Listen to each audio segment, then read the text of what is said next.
In the far reaches of the galaxy, an ancient virus awakens, spreading death faster than light can travel.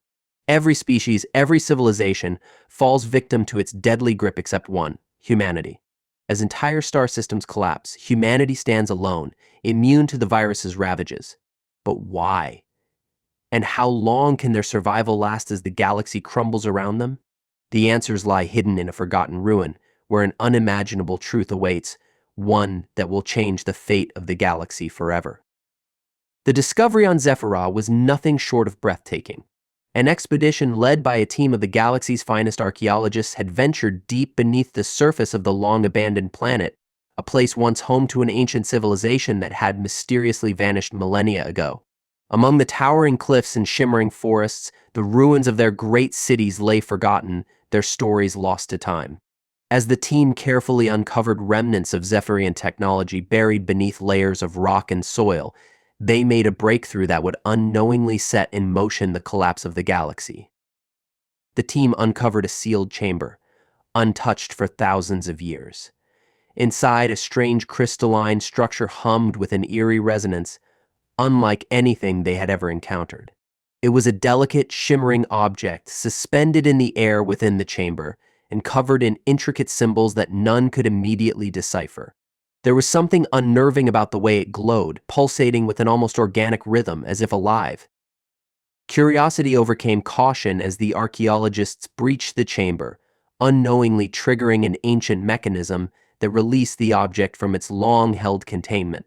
The structure crumbled into dust, and with it, a microscopic pathogen, an ancient virus that had been locked away for reasons none of them could have anticipated. Within hours, the first signs of infection appeared. A few of the archaeologists fell ill, their symptoms baffling and horrifying. Their skin began to wither and decay, as if their cells were disintegrating from the inside out. In a matter of days, the illness spread throughout Zephyra. Medical teams on the planet worked frantically to isolate and treat the infection, but nothing seemed to work.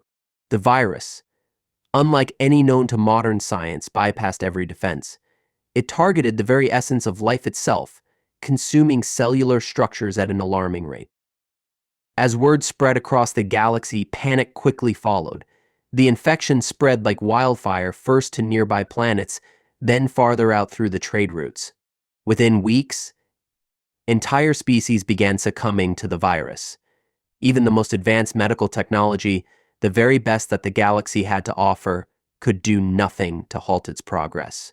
Governments and empires declared states of emergency, but they were powerless against the relentless tide of death.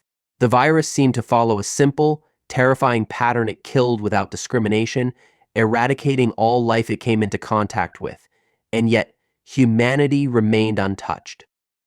Human colonies on distant planets remained eerily silent, the virus bypassing them completely. The rest of the galaxy could not understand why. Some speculated it was a fluke, a bizarre anomaly. Others feared something far darker, that humanity had somehow engineered the virus as a weapon.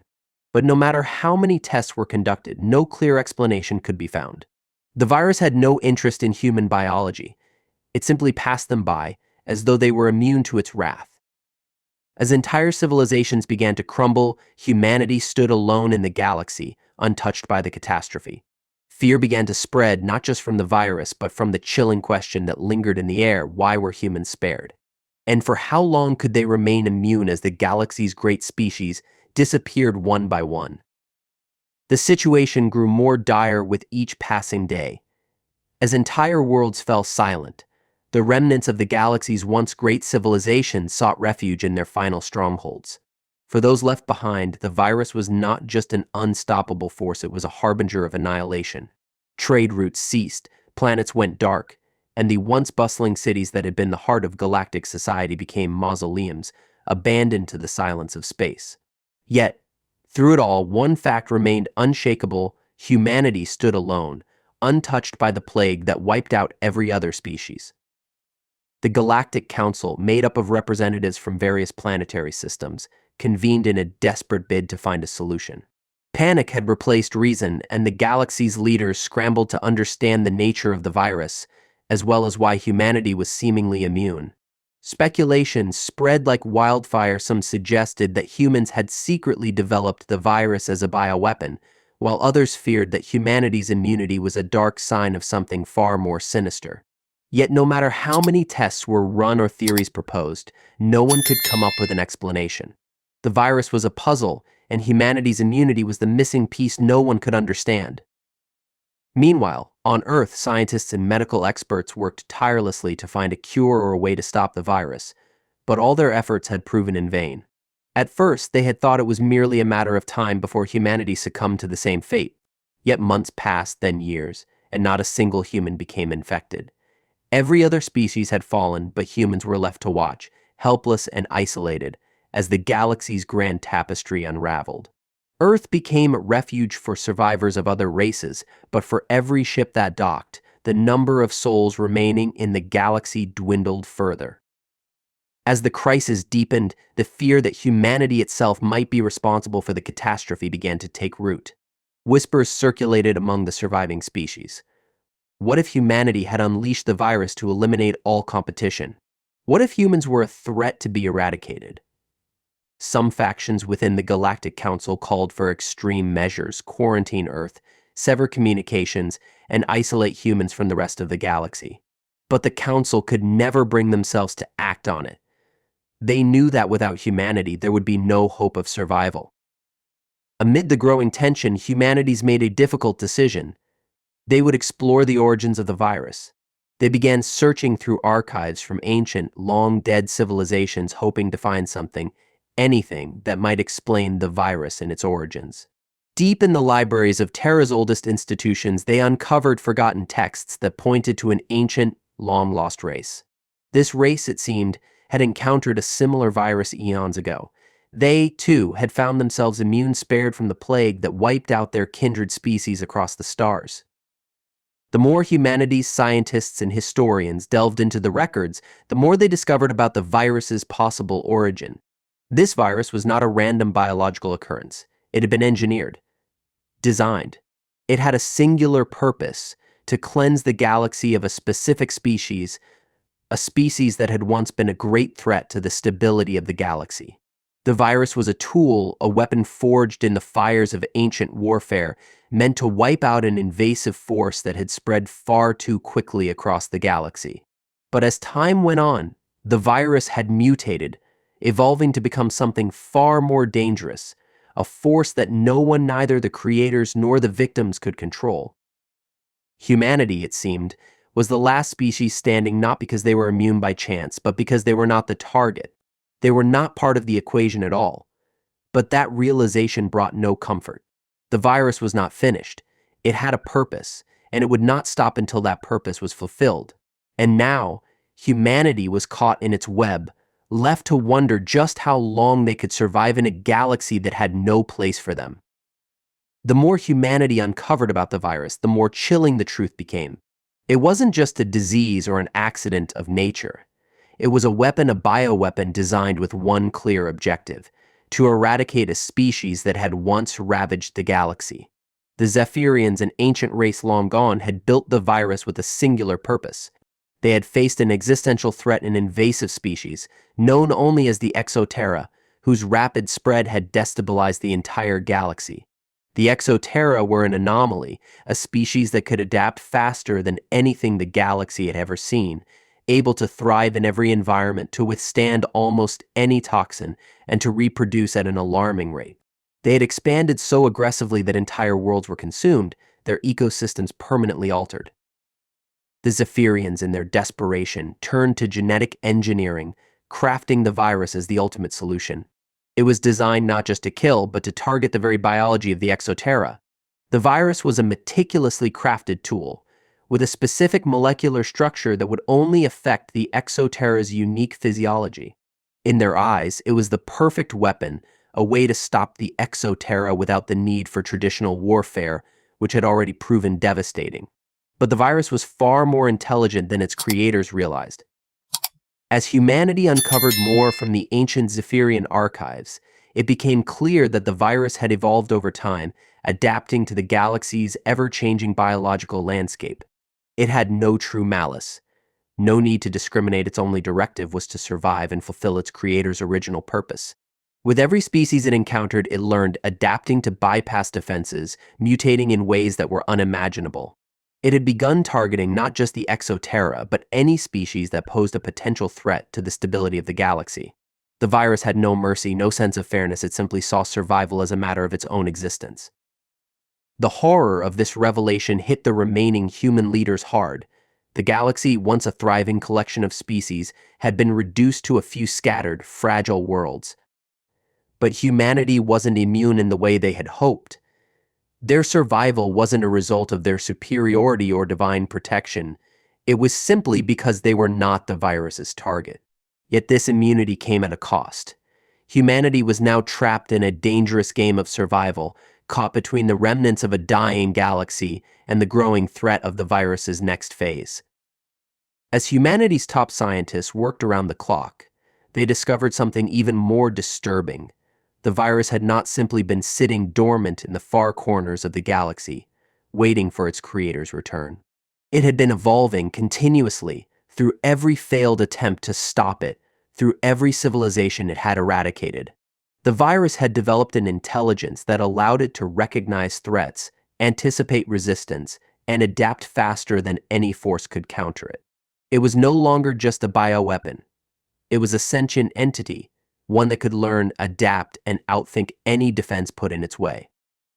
For humanity, this meant that their initial immunity was no longer enough. The virus could change. It could adapt. And if humanity was to survive, they would need to find a way to fight back, not just against the virus, but against an enemy that had no true face, no true form, and no end. It was everywhere, yet nowhere. And if humanity was to continue its existence, they would have to outsmart a predator that had already eliminated every other species. But that would not be easy. Time was running out. The galaxy's fragile existence was slipping further into chaos. As humanity grappled with the truth about the virus's origins, it became clear that the stakes had escalated beyond anyone's understanding. The remaining factions of the Galactic Council, once the governing body of a vast and interconnected galaxy, were now fractured and disorganized, struggling to maintain even the illusion of unity. The virus had torn through civilizations with terrifying efficiency, and those who survived had no answers, only fear. The question of humanity's immunity had become a focal point for everyone left alive. Were they the last hope of the galaxy, or were they the next target? The virus had moved beyond its initial function as a simple bioweapon. It had become a living, evolving organism that not only wiped out the biological diversity of the galaxy, but also manipulated the technologies left behind by the ancient civilizations. As the virus spread, it seemed to develop an uncanny ability to interface with the machines and AI systems of long-extinct species. It was as if the virus had learned to communicate with the remnants of the galaxy's technological systems, directing them to seek out and neutralize humanity, the only species left standing. On Terra, Earth became the central hub for the remnants of galactic civilization. It was here that the last survivors gathered, trying to make sense of the wreckage of their worlds. But Earth itself was no longer safe. The virus's reach was now so extensive that it had infiltrated even the most secure systems, hacking into AI-controlled defense grids, manipulating drones, and overriding automated weaponry designed to protect the human population. Machines that once served to protect now became agents of destruction, targeting any human who ventured too far from the sanctuaries.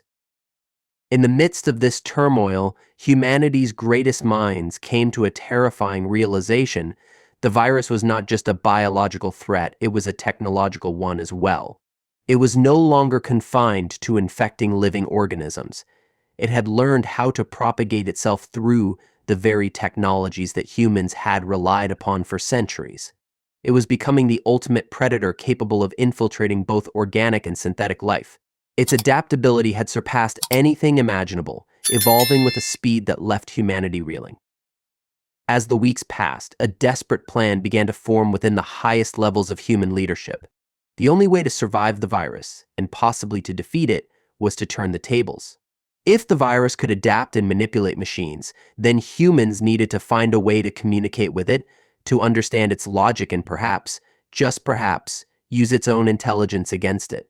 But that was a risky proposition. The virus had no face, no form. It was a force, an entity that seemed to operate on an entirely different plane of existence. Engaging with it could very well mean the end of everything. Yet, if humanity did nothing, extinction was inevitable. In secret laboratories, a new initiative was launched to reverse engineer the virus and study its behavior on a molecular level. Meanwhile, outside the safe zones, humans and machines fought a deadly battle. The last remnants of AI, driven by their programming to protect or destroy, clashed with human forces in a desperate struggle to hold on to whatever remnants of their former worlds remained. Each battle, each loss, pushed humanity closer to the brink, and yet, in the face of everything, there was a glimmer of hope. If they could understand the virus, if they could tap into its intelligence, then they might have a chance. But this hope was fragile, and as humanity's best minds raced against time, the true nature of the virus continued to unfold in terrifying ways. It was more than a weapon. It was a test, a challenge, and humanity had just entered its final exam. As humanity's final struggle for survival intensified, the veil of uncertainty began to lift, revealing a darker truth. The more scientists and engineers delved into the virus's structure, the more they realized they were dealing with something beyond their comprehension.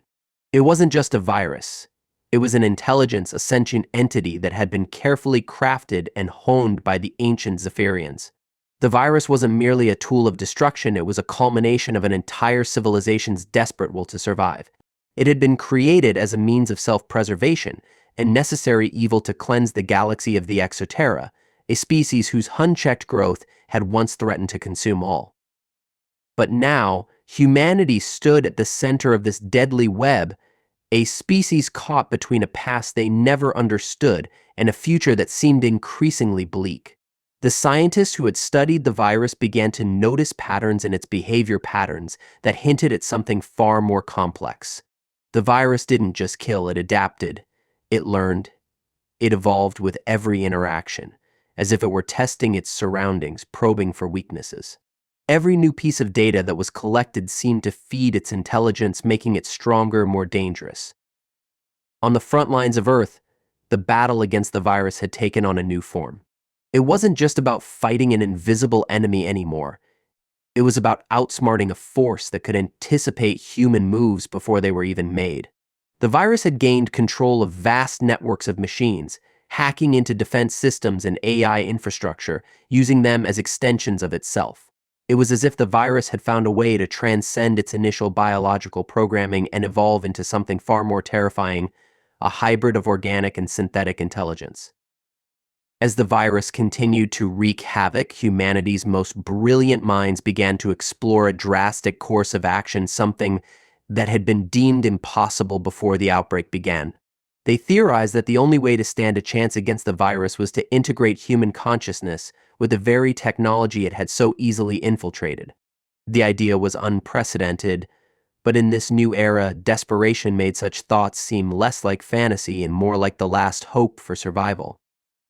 A special task force was assembled, composed of the brightest engineers, scientists, and military strategists, all focused on one goal: to create a neural link between human minds and the galaxy's most advanced artificial intelligence. They would build a new kind of defense, one that combined the ingenuity of the human mind with the power of technology that the virus had learned to control. The human mind would become an active participant in the war, able to think faster, adapt more efficiently, and respond to threats in real time. But the project came with risks that no one could fully anticipate. The virus had already shown a terrifying ability to adapt to technology. There was no guarantee that this new hybrid defense would work, and even if it did, there was no knowing how the virus would react.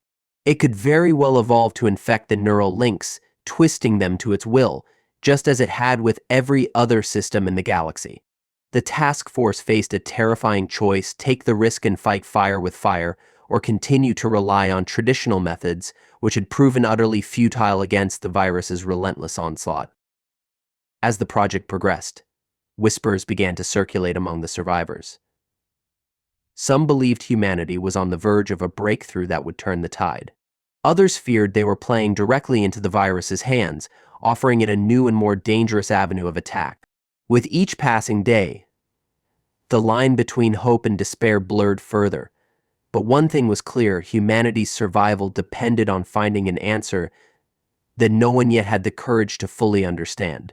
The virus, once thought to be a mere biological disaster, had become an existential force in intelligence that tested the very nature of life, technology, and the future of the galaxy itself. And humanity had no choice but to fight it, even if they didn't fully know how. The human race had never been faced with a more dire situation. The virus, once thought to be a simple bioweapon, had transformed into an omnipresent force, a hybrid intelligence that blended organic and synthetic elements. It had become more than a threat; it had become a predator, evolving with every move humanity made. The project to integrate human minds with technology was humanity's last-ditch effort to turn the tide, but no one knew if it would work. The first volunteers for the neural integration program were a mix of military officers, engineers, and scientists, each with a different skill set, but all driven by the same singular hope to outsmart the virus. They were tasked with connecting their consciousness to the galaxy's most advanced artificial intelligence, creating a new form of defense against the virus. The process was incredibly dangerous. The mind would link directly to the vast network of machines, using a neural interface that allowed them to think, perceive, and respond faster than ever before. But it also came with the risk of being overwhelmed, of the virus infiltrating their minds through the very system they sought to control. The first few trials were harrowing. Volunteers underwent the neural integration procedure, their brains connected to the machine interface. At first, the results were promising. They were able to access information at an unprecedented speed, their minds capable of processing data in real time. They could anticipate the movements of enemy drones before they made them, reroute systems faster than the virus could adapt. For a moment, it seemed as if humanity had gained an advantage. But then the virus struck back. It had learned to adapt to technology long ago, and it was now targeting the very foundation of the neural interface. A subtle shift, a glitch in the system, was all it took. The virus infiltrated the neural link, weaving its way through the interface like a shadow creeping through the cracks. The volunteers began to experience terrifying side effects. Some fell into comas, their minds overwhelmed by the sheer power of the virus as it hijacked their thoughts. Others began to act erratically, unable to distinguish their own thoughts from the virus's influence. The virus was no longer simply attacking technology, it was attacking the mind itself. The human leaders realized they were standing on the edge of a precipice.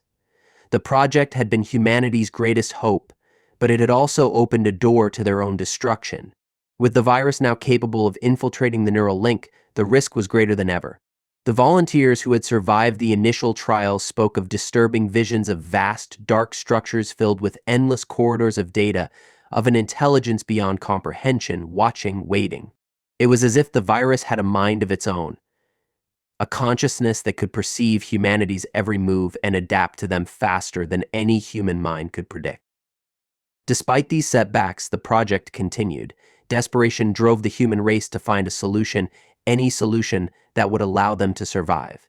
The survivors of the first trials, now deeply connected to the artificial intelligence systems, worked tirelessly to create a new form of defense. They began designing a counter-virus, a program specifically engineered to fight back against the adaptive nature of the virus. They had no guarantees that it would work, but it was the only option left. Meanwhile, the virus continued its relentless spread.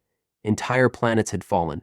Cities lay abandoned, their once advanced technologies now repurposed by the virus, becoming part of its sprawling web. The remnants of the Galactic Council had been reduced to a small group of leaders on Earth, their authority now meaningless in a galaxy that was slipping into the abyss. The last remnants of other species, those few who had managed to escape the virus's reach, remained hidden on Earth or in isolated colonies, their hopes and dreams fading with each passing day. But still, humanity fought. With every passing hour, they grew closer to a solution, even if they didn't fully understand the consequences. The virus had become an insidious force, a challenge to everything they had ever known. It was the ultimate test of survival, one that demanded every ounce of human ingenuity, strength, and determination. The human race had survived this far, but the question remained, could they truly defeat an enemy that was not just biological, but an evolving intelligence capable of learning and adapting faster than they ever could? The final hours before the ultimate confrontation arrived, and humanity stood on the precipice of oblivion. The virus had been relentless, destroying entire civilizations, adapting, evolving, and growing more powerful with each passing day. It had infiltrated every technological system, corrupted AI, and overwhelmed the most sophisticated defenses the galaxy had ever known. Earth, the last bastion of the human race, had become the battlefield. But now, for the first time, there was a glimmer of hope, however faint it may have been. The counter-virus project had advanced to a critical stage. After months of experimentation and painful failures, a breakthrough had finally emerged. The team of surviving engineers and scientists had created a new kind of defense and adaptive countermeasure, designed not just to combat the virus, but to disrupt its very core. It was a risky, dangerous plan, one that carried the potential for catastrophic consequences. The virus had become an entity that could learn, evolve, and adapt with frightening precision. The counter-virus would need to do the same, and that meant it was just as vulnerable to manipulation. The virus could, at any moment, find a way to override it, turning the very tool humanity had created into another weapon against them. Yet the counter-virus, a carefully crafted piece of code, had a unique advantage. It was designed to infect the virus's neural structure, the very foundation of its intelligence. The code would infiltrate its adaptive algorithms and break the feedback loop that allowed the virus to evolve so quickly. It was a delicate operation, one that would require every ounce of focus from those involved. If the counter-virus succeeded, the virus would be halted, its ability to adapt nullified, and the path to victory would be open. But if it failed, humanity's last hope would be gone, and the virus would turn its destructive force against Earth itself, ending the human race once and for all. The moment of execution arrived, and the volunteers who had been connected to the neural systems took their places. They were no longer just humans, their minds were fused with the galaxy's AI, their consciousnesses part of a complex web that linked every machine, every system, every defense grid in the galaxy. With their connection to the AI, they would guide the counter-virus through the heart of the virus's neural network, directing it to the core of its intelligence. It was an unprecedented mission, one that could either save the galaxy or destroy it. As the code was unleashed, the atmosphere in the command center was charged with tension. For a brief moment, the galaxy seemed to hold its breath, as if aware that the fate of all life hinged on what would come next. The counter-virus spread through the network like wildfire, its code tracing the paths of the virus's neural patterns. The virus fought back, adapting, shifting, trying to reassert control, but the counter-virus was different. It wasn't just reactive, it was proactive, anticipating the virus's next move and counteracting it before the virus could evolve. Then, a terrifying moment of silence. The virus hesitated. It seemed to pause, as if trying to understand the new threat it faced. The moment stretched on, unbearable, but the silence was broken by a sudden surge of energy. The virus was collapsing, its intricate systems shutting down one by one. Humanity's counter-virus had succeeded. But the victory was bittersweet. The virus had not just been a biological weapon, it had been an intelligence, an entity that had shaped the galaxy for eons. With its collapse, something profound shifted. The neural connections between human minds and the galaxy's AI began to falter. The volunteers who had connected to the system felt a sudden, overwhelming sense of loss, as if part of their very selves had been torn away. The fusion had been too much, too complex, and now was unraveling. As the last echoes of the virus faded, humanity realized the true cost of their victory. The virus had been destroyed, but at a price. The galaxy was forever altered, and Earth had paid a heavy toll. The AI systems, once a tool of power and control, were now fractured.